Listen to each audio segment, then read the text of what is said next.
Hi guys, it's Didi, and in today's video I'm going to talk to you about the Maria Montessori's educational method.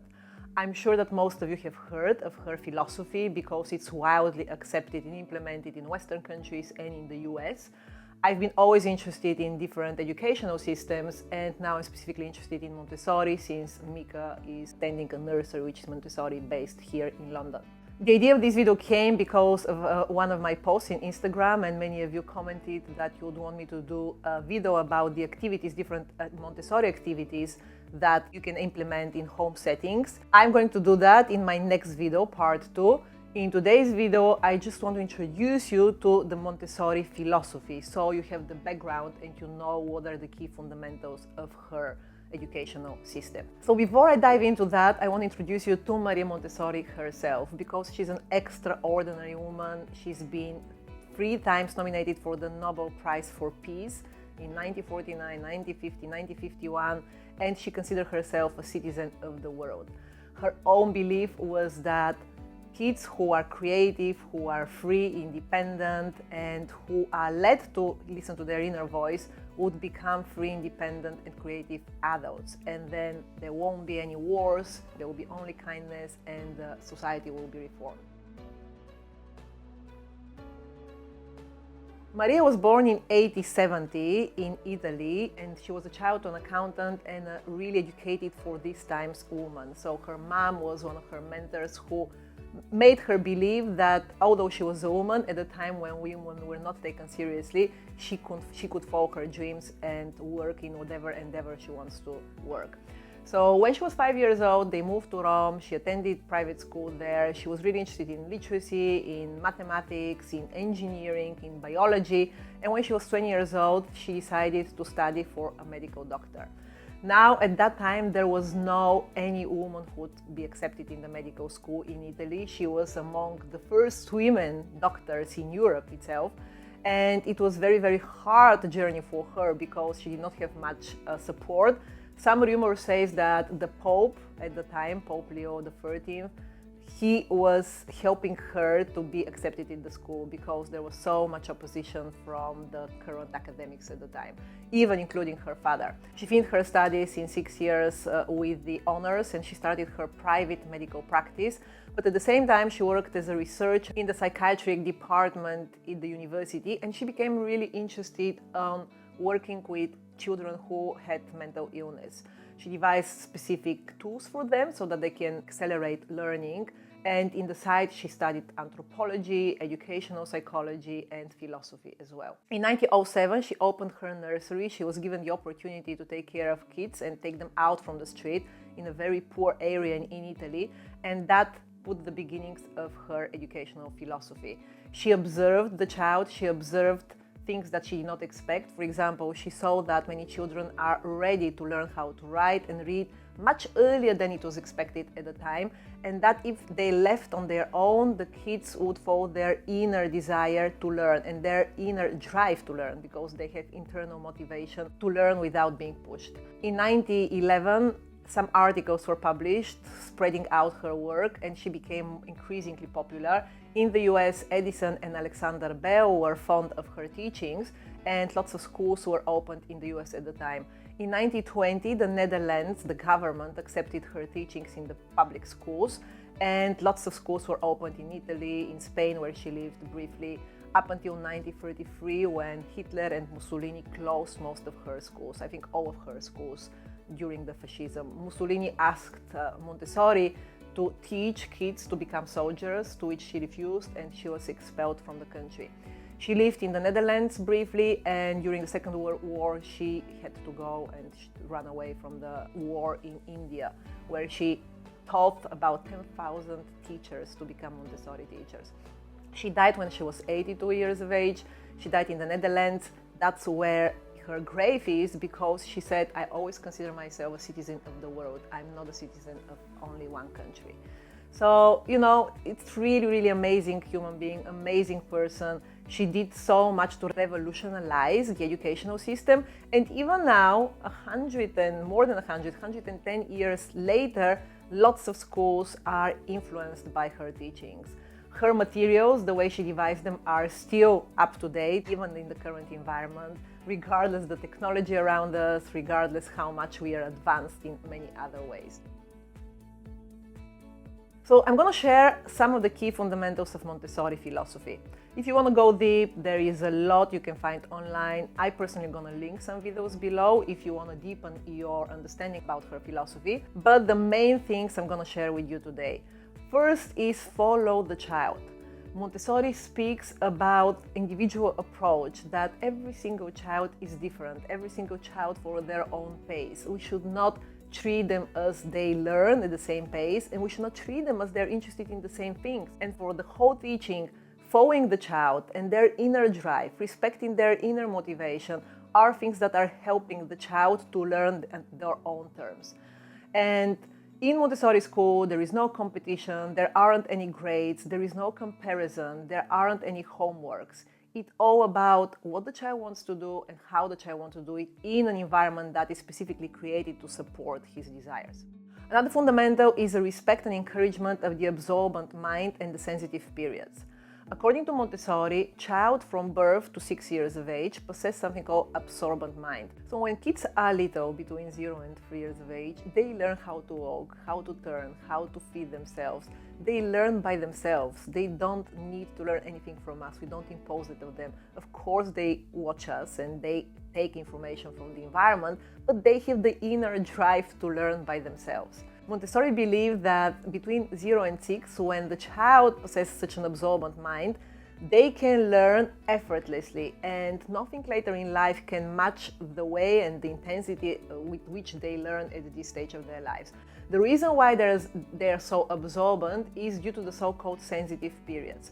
And the role of the teacher, who is Montessori trained, is to know and recognize these sensitive periods so that she can facilitate and help the child in the setting to dive deeper into the sensitive periods. When a child is in a sensitive period, they are in a stage very similar. It's like they're in a flow. They're so deeply absorbed into the work that they're doing, in the activity they're engaging with, that they learn with a very intense rate. So these are times when the child should not be interrupted. In a Montessori setting, it's easy because teachers are careful with that. At home, it's much harder. Often when our children are concentrated on something, we break their concentration, telling them it's time to go, it's time to eat, it's time to do this or that. So we don't really, in adults' life, ruled by adults, for a child it is really hard to get to these stages of deep concentration. Another core element of the philosophy of Maria Montessori is freedom. Kids need to be given freedom. They need to be given freedom to go and explore places by themselves, of course, making sure that they are safe. And by giving them freedom within limits, within the setting, within the grounds that have been built for them, we are allowing them to express their creativity in various ways. Some of the critics of Montessori method says that there is too much freedom given to little kids. This is not exactly true because it's freedom within limits. There are some ground rules everywhere in Montessori settings which needs to be kept and needs to be followed, such as respect for others, respect for yourself, respect for the environment. And preferably, this freedom expands to outdoor spaces as well. So in the best case scenario, a Montessori setting would always have a free flow from the garden, from a setting where the kids can choose to go whenever they want to.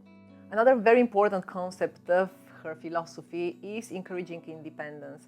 Maria says, if a child can do something by himself, don't ever do it instead of them. Unfortunately, and she recognized that many years ago, now I think it's much worse than it used to be 56 years ago, because now the whole world of the parents is arranged around their kids. The setting at home, outside, it's not really great for kids and for boosting their independence. They are overwhelmed with toys instead of being involved in whatever activities they see us practicing at home. Lots of parents do not allow their kids to help them clean, to pour their milk, to drink by themselves, to put their shoes by themselves, to get dressed by themselves. And these are all activities that Maria Montessori thinks we should encourage in our kids, because ultimately every human being desires to get autonomy and become independent, and we have a deep drive to do that. I'm a huge fan of teaching Mika independence. This is one of the things which I did with Mika when he started feeding himself. I did the baby-led weaning mainly because of this. I really enjoyed that he's able to feed himself, and if he's able to, why would I feed him instead? Another one is provide the right settings. The settings from Montessori schools are amazing. They're beautiful, they're warm, they're bright, you just want your child to be there, and I feel like I want to be there as well. Usually she talks about the physical environment where everything needs to be small and low.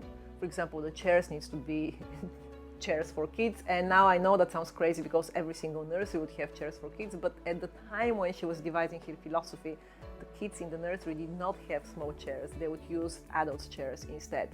So she talks about the colors of the furniture. It needs to be light colored, it needs to be really well organized to sort of support the spirituality. It needs to be orderly, harmonious, bright, with flowers, with potentially fish or other small animals that the kids can take care of.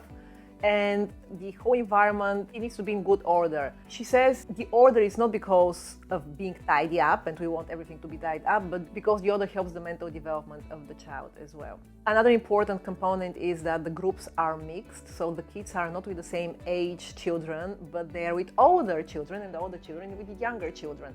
The role of the teacher in a Montessori setting is not to teach the kids, it's to facilitate the process. It's to make sure that they allow the child to engage in the activity that they're interested in and to foster it somehow without interfering.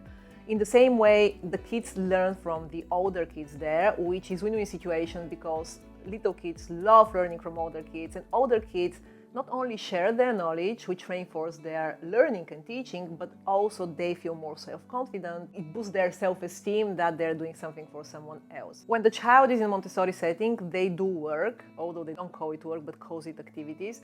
And when Montessori observed kids doing their work, she realized that it's very different than the way adults do work. First of all, kids would work repetitively until they fulfill their desire to do the work that they're doing. And second, they do the work for the joy of doing it rather for the end result. And according to Maria Montessori, we are all natural learners. We love learning right from the beginning. And there is a time when I think I can see that with lots of kids around me when they grow up, when the light in their eyes is dimmed by the traditional education. Montessori is more about boosting creativity, making sure that kids are thinking for themselves, that they are collaborating, that they're critical thinkers, and most importantly, that they're following their own internal calling, inner calling. Something which nowadays, from very early on, we impose in our kids through television, through toys that are horrible for them. Most of them sort of shatter down their inner voice in many ways. Students that go through Montessori settings are likely to do better in life and to be more confident with the decisions they take and with the work they do. Some well-known Montessori students are Gabriel Garcia Marquez, Beyoncé, Julia Child, Sergey Brin and Larry Page, the founders of Google, and Jeff Bezos, the founder of Amazon.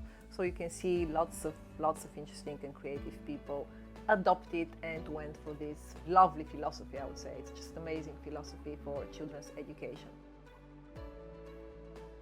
There are lots of critics of Montessori. Usually the critics is around the fact that if a child starts in a nursery, they cannot continue in traditional school because they're not well prepared. And I agree with that. Yes, they're not well prepared to sit down on a chair for 8 hours a day. The classrooms of Montessori are open movement space, and the teacher sometimes can go throughout the whole morning without really teaching anything because the kids learn by themselves. And some other critic says that the name is widely used with people who are not really Montessori teachers. Unfortunately, or fortunately, I don't know, she didn't care about these things, but Montessori did not trademark her name. So lots of schools say that they're Montessori school without really adopting all of the Montessori philosophy. Others say that there is too much freedom, as they said, and too much freedom it's not good to be given to kids. Others feel uncomfortable with the fact that there are no grades and there is no way to compare the child to the average or above the average, which is something which Montessori deeply care not to do. So yeah, there are critics as in any other educational theory, but above all, I think we all need to choose how we see and what we want for our kids. And even if we don't choose Montessori, because here in London, we don't have Montessori school, we have Montessori nurseries, but the school, I think it's only one. But even what do you do at home? How do you adopt some of her philosophy in a day-to-day play with your child. So I'm gonna do a part 2 video showing you some activities for toddlers at this stage because Mika is free. So these are the activities that I'm doing at the moment with him. Look for that. Next week will be part 2 of the video. And until then, guys, thank you so much for watching this video. If you liked it, give me a thumb up. Let me know if there is anything you want me to answer in relation to Montessori, or even if it's not related to Montessori. Share in your comment box below your experience with Montessori or Steiner or any other educational philosophy. I'm super interested in that topic in this particular moment of my life. So anything that you share, I really, really appreciate. And give me a thumb up if you like this video. Share it with your friends. Let me know how your week is going, and I hope I will see you next Tuesday. Bye!